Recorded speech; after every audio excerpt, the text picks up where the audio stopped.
बिहार का चुनावी जंग समाप्त हो चुका है और इस चुनावी जंग में नीतीश कुमार के नाम आखिरकार खिताब रहा। यानी एनडीए ने प्रचंड जीत हासिल की और एनडीए ने 200 का आंकड़ा पार भी किया और फिर से बिहार की सत्ता पर नीतीश कुमार काबिज हुए। यानी नीतीश कुमार ने कीर्तिमान रचा और 10वीं बार फिर से मुख्यमंत्री पद की शपथ लिए। नई सरकार का गठन हो चुका है और नई सरकार के गठन के बाद फिर से नीतीश कुमार बिहार के साम्राज्य को चला भी रहे हैं। और नई सरकार के गठन के बाद शीतकालीन सत्र कल से यानी 1 दिसंबर से 5 दिसंबर तक चलेगा और ये शीतकालीन सत्र नई सरकार के बाद पहला ये सत्र होगा।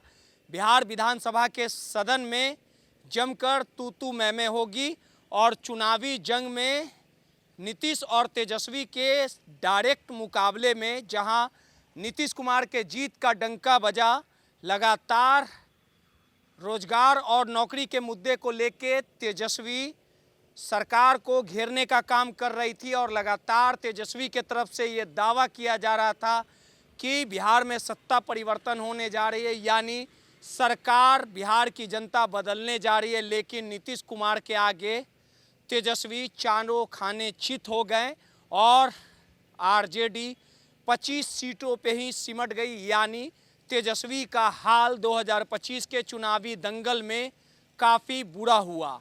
शीतकालीन सत्र को लेके जो तैयारियां हैं वो अंतिम चरण पे है और हमारी मौजूदगी बिहार विधानसभा के उसी रास्ते से है और इस रास्ते होते हुए आप बिहार विधानसभा के सदन में जाइएगा और इसी रास्ते कल फिर से चुनावी जंग समाप्त होने के बाद नीतीश और तेजस्वी इसी रास्ते से गुजरेंगे और जनता के वाजिब हक के लिए तेजस्वी फिर से एक बार संघर्ष करेंगे। यानी जनता के हक के लिए, जनता के मुद्दे के लिए कहीं ना कहीं सरकार को तेजस्वी घेरने का काम करेंगे। और जब इसी रास्ते चाचा और भतीजा चलेगा तो कहीं ना कहीं नीतीश का कद काफ़ी बढ़ा रहेगा, क्योंकि नीतीश कुमार ने 200 का आंकड़ा छूने का काम किया है और तेजस्वी को फिर से 5 सालों तक संघर्ष करना पड़ेगा। यानी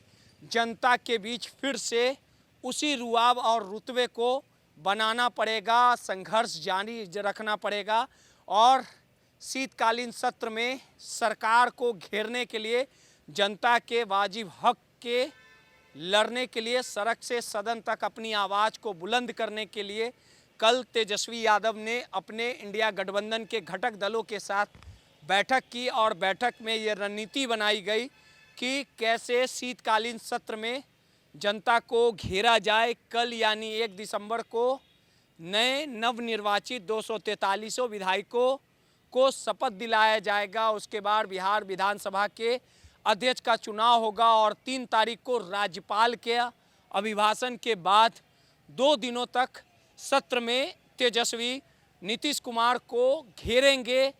तेजस्वी उसी जोश और जुनून के साथ नीतीश से मुकाबला कर पाएंगे, क्योंकि इस बार के चुनावी नतीजे तेजस्वी को मुंह दिखाने लायक नहीं छोड़ा।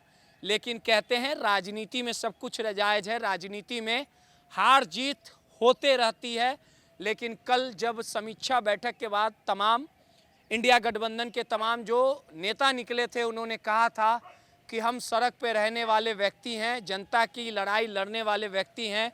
और कल नतीजे आने के बाद तेजस्वी फिर उसी संघर्ष और जोश जुनून के साथ तेजस्वी नीतीश को कितना घेरेंगे, कितना अपनी आवाज़ को बुलंद कर पाएंगे।